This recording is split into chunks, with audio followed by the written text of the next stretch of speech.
All right. Welcome back, everybody, to Altcoin Daily, where you subscribe for our daily videos on everything going on, keeping you informed on everything going on in the cryptocurrency space. That's my goal. Today, I pulled some articles that I think are the most pertinent to us as cryptocurrency investors. And like always, I want to start off with some Bitcoin news, but also you will be happy to hear that we're talking altcoin news today as well, including some altcoins that I don't usually get to talk about, including Polymath, Ethereum, we talk about that a lot, BitcoinSV, and make sure you stay until the end of the video where I'm going to show you a very special video regarding BitcoinSV's founder. Let's get into it, all that and more here at Altcoin Daily. We'll start off by taking a quick look at the market, and really not a lot has changed. I'm going to show you the graph for Bitcoin in a second, but really the only thing to report here is everything's down about 1, 2, 3%, except for Tron, which is pumping hard. It's almost at 3 cents. It's pumped 10% in the past 24 hours, still going up. If you're into Tron, if you're invested in Tron, maybe consider taking some profits, because there's really no reason. I searched for some Tron news, and I really couldn't find any reason why this would pump, except for this. Tron CEO Justin Sun wants to hire you to organize his house. Of course, this was news from a couple days ago. Maybe you heard. Tron is hiring. It says here, token-funded blockchain project Tron is not only hiring while others cut staff, it's recruiting an entourage for its founder. Among the 10 open positions that Tron Group, the company behind the namesake cryptocurrency, posted on Wednesday, two were for aides to the 28-year-old CEO. Wow, that's a young CEO. Those hires would supplement the personal assistant he already has. So he already has personal assistants, but they're pretty busy. He needs more personal assistants. I'm not faulting the guy, nothing wrong with that. Duties. So if you want to become Justin Sun, Tron's senior executive assistant, duties include organizing the CEO's home, dealing with the maintenance issues, unpacking, packing, running personal errands, developing extensive knowledge of the Bay Area restaurants. Hey, well-known social and recreational spots. A college diploma is not required, but a 24/7 mindset is. I like that. Nothing wrong with starting from the bottom, working your way up to the top. Of course, that's not the reason that Tron is pumping, but it's really the only story I saw. Anything else interesting? Litecoin has updated its coin, its logo. Was kind of a silver type coin. It did look a little gray. I'm glad they updated it. Now it's blue. Anyways, let's check to see what's up with Bitcoin. Because for the past week or so, couple weeks, we have still been in, I drew this a couple weeks ago in one of our videos, but we're still in this descending trend right here. So I think we were over here when I originally drew these lines, and what has changed since then? Really nothing except for lower highs and lower lows. We're still in this downtrend. We could break upwards, yes. You can see that we tried just the other day to break upwards. This is the daily chart, and we have the 50-day moving average right above it. And we've not really been able to break above the 50-day moving average. If we do, our next little bit of resistance would be at about 3,900, probably not too bad. But then we have some major resistance at the 4,200 level. And then again at the 100-day moving average. I mean, we've already fallen a lot. Yes, there's no reason why Bitcoin couldn't pump up. I think Bitcoin is obviously a great long-term investment, but for short-term, I think it's more likely than not that we will see a breakdown. Let's turn on the volume. We're getting any significant. 1 second here. There we go. See, here's the volume you can see, and we really haven't been getting any significant volume lately, which again, to me, indicates that we will break down, but we will have to see. And I wanted to show you this. This is Bitcoin's price history since 2011. It's on the logarithmic chart. And you can see the rainbow effect here, which is really just a nice way to illustrate where we are. So obviously you can see we're down here in the deep blue, and hopefully we trend upwards near the end of this year. We really never got in the very deep blue before, but we possibly might in the coming months. And if you look towards the future, this goes all the way up to 2022, you will see that in 2022, the dark blue is around $20,000. Next up, this is interesting. Bitcoin's daily transaction volume is more than the other top 10 crypto assets combined. So this is a site called Longhash. I've used them before. Really good site for getting information on Bitcoin specifically, I feel. I think they're always covering Bitcoin in some way that puts things into perspective, makes things easy to understand, which, you know, that's what our channel is all about. So check this out. So in the beginning, there was only Bitcoin. Now there are thousands of altcoins vying for the spot on the front page of sites like coinmarketcap.com. However, none of these newcomers have been able to come close to Bitcoin in terms of practically any measurable data point. For example, Bitcoin still processes more US dollar denomination transactions per day than any of the other top 10 crypto assets combined. And of course, my goal here is not to create FUD on any of these other projects. My goal is just to show you the difference. With Bitcoin really is the king. If Bitcoin has a 1 in 10 chance of succeeding in the future, I think these altcoins have a 1 in 1,000 chance, some better odds. Check this out. So here are the 30-day averages adjusted transaction volumes for the top 10 crypto assets ranked by market cap as of the beginning of the year. So Bitcoin is the only one in the billions with 1.47 30-day average transaction volume. Then we have Ripple's XRP, Ethereum, Bitcoin Cash, EOS, Stellar, Litecoin, Tron, BitcoinSV, which is surprising. I mean, who is transacting BitcoinSV? We're going to hear about them a little bit later, but another one that surprised me is Cardano, because as you know, I'm invested in Cardano. I like Cardano a lot, but as far as daily transaction volume, who is transacting Cardano on a daily basis? There's really no purpose to yet. It's so early in the project, so very surprising. Yeah, so that's why Bitcoin is the vast majority of my portfolio, because of the network effect. All right, next up.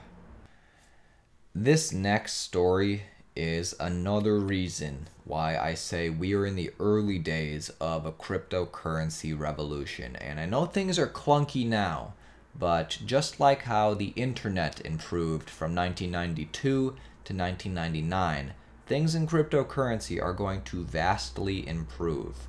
And I know we touched on this the other day, but now that Forbes is picking it up, they provided a lot more details, and I want to go over this again because basically their point of view, well, the story is there was these leaked images, and basically what they show is that Samsung, one of the biggest mobile phone providers on the planet, they provide phones to millions and millions of people. I have a Samsung phone. Their new line of cell phones are going to have a cryptocurrency wallet come standard with it. And if this is true, and I have no reason to think it's not because of these leaked images, you've probably seen them, this is going to be big. And this might even be bigger than Bakkt. So you know, on our channel and many channels, and it is something to look forward to when the creators of the New York Stock Exchange start a cryptocurrency exchange that's where all transactions will be settled, all trades will be settled in Bitcoin. That's obviously a huge deal. Many people have said Bakkt is what is going to lead us into this new cryptocurrency revolution, you know, making this market cap we have right now seem very small. And that may be true, but the average person doesn't care about Bakkt. This is something that will affect the average person. So let's get into the details. Okay, so their point of view, Forbes' point of view, is this will lead to a adoption. So the leaked images, first reported by Samsung news outlet Sam Mobile, appear to show the rumored Samsung blockchain Keystore, that's what it's called, cryptocurrency wallet app running on the new Galaxy S10. In the pictures, the only cryptocurrency that they showed was Ethereum. Of course, Bitcoin will probably be integrated. Other than that, we can just guess what cryptocurrencies will be compatible with it. There's rumors that suggest it will be Bitcoin, Ethereum, ERC20 tokens, and Bitcoin Cash. So let's find out about this blockchain Keystore. So the Samsung blockchain Keystore is, quote, a secure and convenient place for your cryptocurrency, end quote. And that's according to the app's welcome page shown in the images.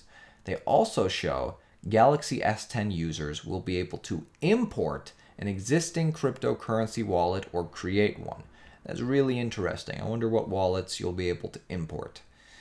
It's thought that a smartphone-hosted cryptocurrency wallet would be stored on a phone's secure element, similar to Apple Pay and Google Pay, giving users control over their private keys and removing reliance on external exchanges. So, again, this is, we have Apple Pay on our phones, we have Google Pay with our phones. To the average person, yeah, it seems logical. Of course, we can have Bitcoin and crypto wallets on our phones. And the most important part is that they allow you to keep your own private keys, which is obviously what needs to happen because that's why Bitcoin was created in general. So moving on, the inclusion of a cryptocurrency wallet on a flagship smartphone like the Galaxy S10 could mean millions of people are introduced to Bitcoin and rival cryptocurrencies. In the second quarter of 2018, Samsung sold some 72.2 million phones, according to IDC, a tech industry data company. So this is a picture of one of the leaked phones. I'm going to leave this article and all the links in the description. But not only is this going to give users access to a cryptocurrency wallet, and Samsung takes great time in explaining exactly what this is for and what you're going to make it very user-friendly. But besides that, this is another thing that is normalizing cryptocurrency in society, just like Apple Pay or Google Pay. It's only been a few years with those things. It's already normal. Next up. So this is a follow-up to a video that I did a few days ago where we did a deep dive on BitcoinHEX. And the reason I wanted to get this on your radar, if you want to find out what BitcoinHEX is, just click the video. But I suspect that BitcoinHEX is going to be shilled like no other in the next 3 to 6 months. It's going to launch in the coming months. And what you're going to see people say is you need to get into this quickly. And if you do, you will make a lot of money. Which to me, even though I like Richard Hart, to me it sounded like a Ponzi scheme. And in this video, I basically came to the conclusion that I would not be investing. It seems like a Ponzi scheme, and the only person it's guaranteed to benefit is Richard Hart, and everybody else might be left holding bags with a worthless token. Now, you can make your own decision, but since then, some new information has come out. Vlad at Crypto Insider has updated this article with new information at the bottom. And now it is definitely seeming like a scam. So check this out. The hidden pre-mine / founder reward. So in a nutshell, there's this code which says that new hex coins are minted to the founder's wallet each time that new users claim their coins. So each time a new person decides to get into BitcoinHEX, the founder's wallet receives new coins, more coins. So according to the instructions of this Solidity smart contract, whenever somebody decides to claim their tokens, we see a minting process, which benefits the origin address. Furthermore, when BHEX enthusiasts decide to refer their friends to the scheme, special bonuses also go to what might be Richard Hart's wallet, as shown in line 164. So what does this mean? So even if Richard Hart himself doesn't claim BHEX with the Bitcoin that he owns, he still receives rewards proportional to the number of users who sign up. HEX tokens get minted into his wallet whenever a new user joins by virtue of individual registration or referral. This is equivalent of having a pre-mine or a founder's reward only that the extent of this reward isn't predetermined and varies on the amount of new users signing up. Therefore, the BHEX pre-mine can be insignificant or huge, depending on the buzz or enthusiasm surrounding the project, which is expected to increase as soon as the referral system starts working. And it just goes into more detail about exactly what this is. So get involved with this if you want. If you want to find out what this is about, watch this video because I do explain the project. If you own Bitcoin, you could claim your BitcoinHEX for free, but you're being encouraged to get in early and lock up your coins for a period of time. Anyways. All right, this is some bullish news out of Polymath. So if you don't know, Polymath is 76 on coinmarketcap.com. Right now it is trading for about 11 to 12 cents, and it launched in late 2017, or actually early 2018, and it launched just as the market was crashing and at all-time highs, about $1.60, and right now it is flatlining at about 11 cents. Now, despite that, I really like this story. So, despite chilly market conditions, one startup is locking up approximately $9 million worth of its tokens for 5 years. Polymath, a company best known for advancing the idea of security tokens, those designed explicitly to fit under current security laws, revealed to CoinDesk that it is locking up 75 million of its Poly tokens. That's 7.5% of the total supply and a quarter of the current circulating supply. Quote, "A lot of projects have shut down or had major layoffs lately due to lack of funds," said Polymath co-founder Chris Hauser. "What we are demonstrating is that our treasury is healthy and we don't need these tokens at this time." According to Hauser, 74% of the locked up tokens, 57 million, will come from those designated for the company, and 26%, 18 million, will come for those designated for the founders. Per the terms of Poly's smart contract, tokens are released for use periodically through 2022, but the team is redirecting parts of these to a new smart contract that will hold them until January 2024. Users spend Poly tokens on the Polymath platform during the process of launching new security tokens. The company says 75 tokens have been created using their platform so far. Though many things could be tokenized in the future, Hauser says that the strongest immediate interest appears to be in real estate. He said, quote, "People really like the idea of fractionalized ownership and the ability to own a piece of something. That would be much more difficult to do in the traditional world.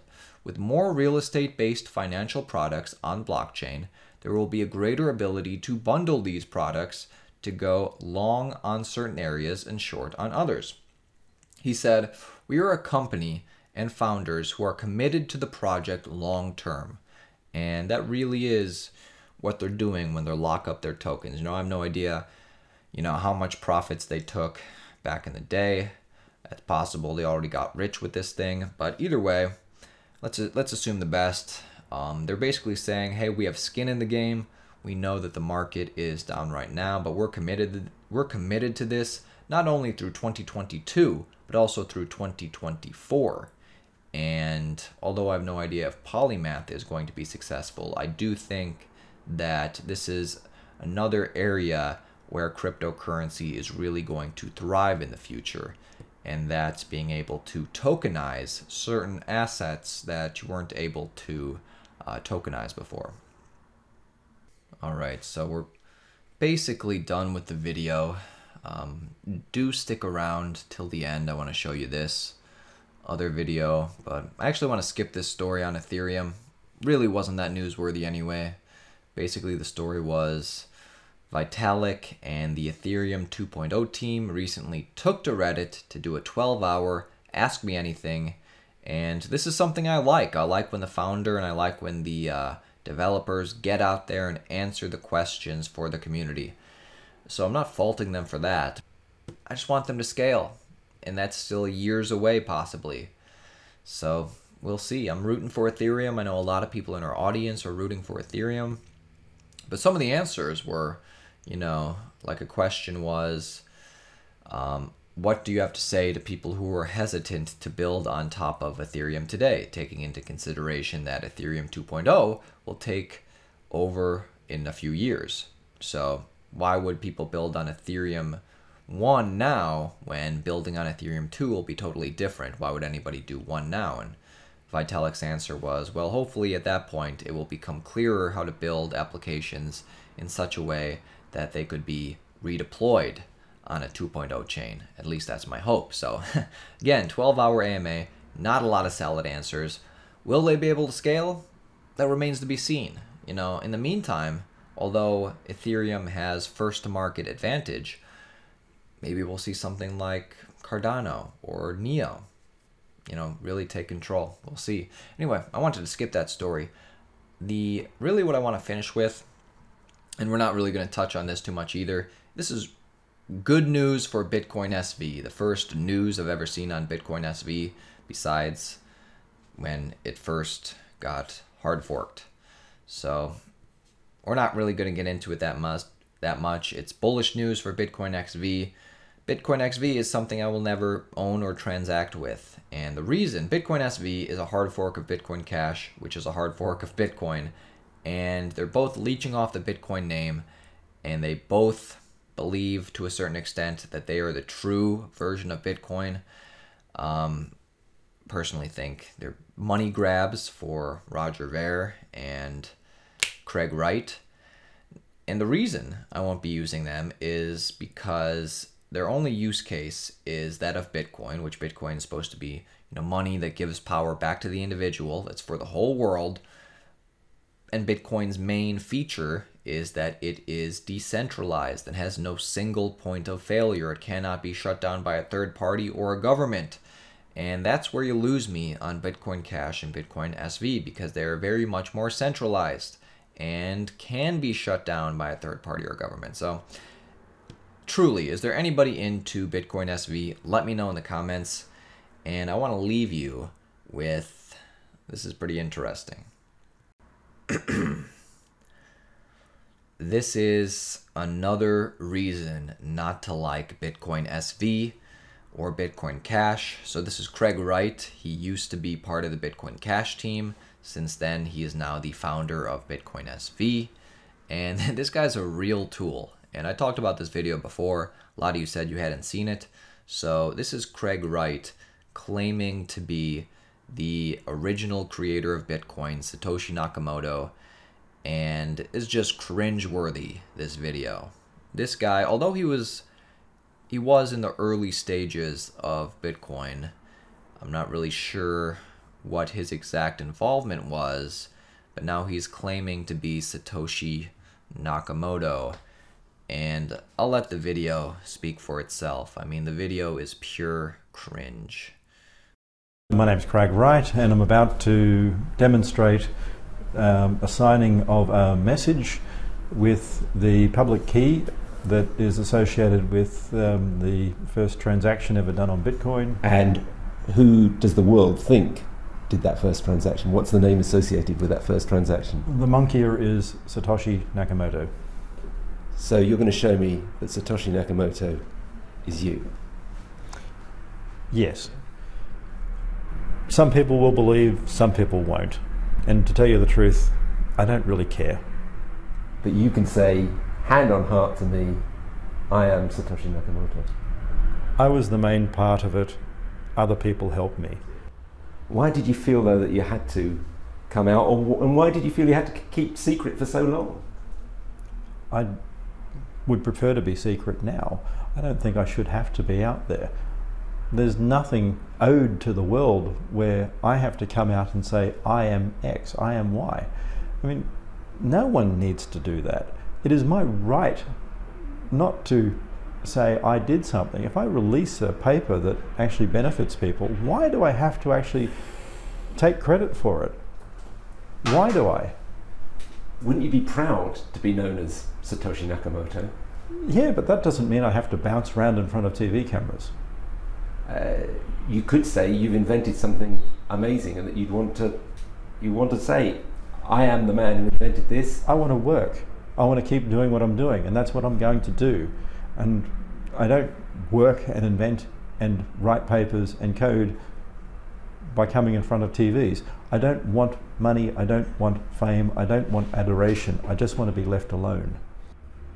I mean, one of the stories that came out was that you were under investigation by the Australian tax authorities. Was that true, and is that anything to do with this? No, I have companies that are under audit.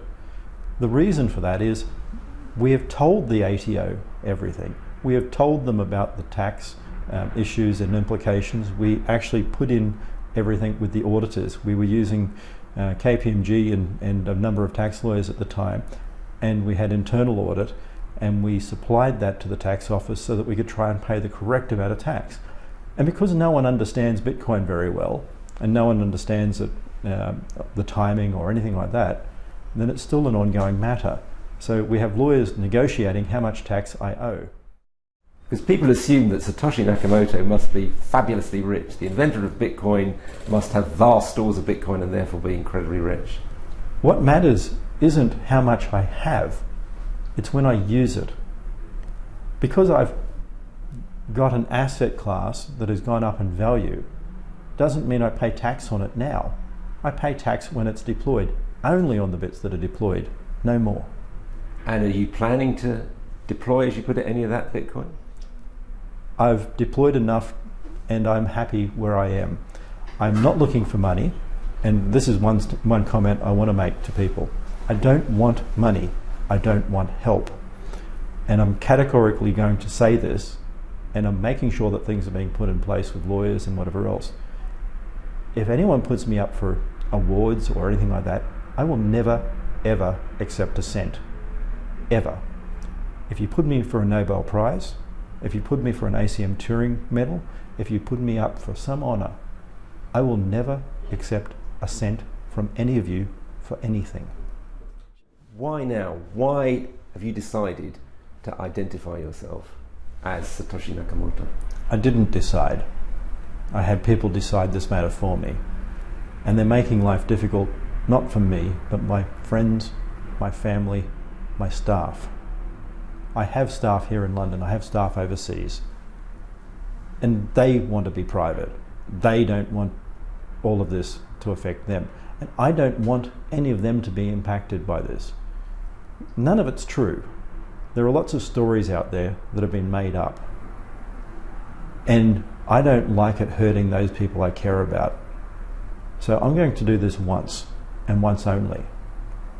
I'm going to come in front of a camera once, and I will never, ever be on a camera ever again for any TV station or any media, ever.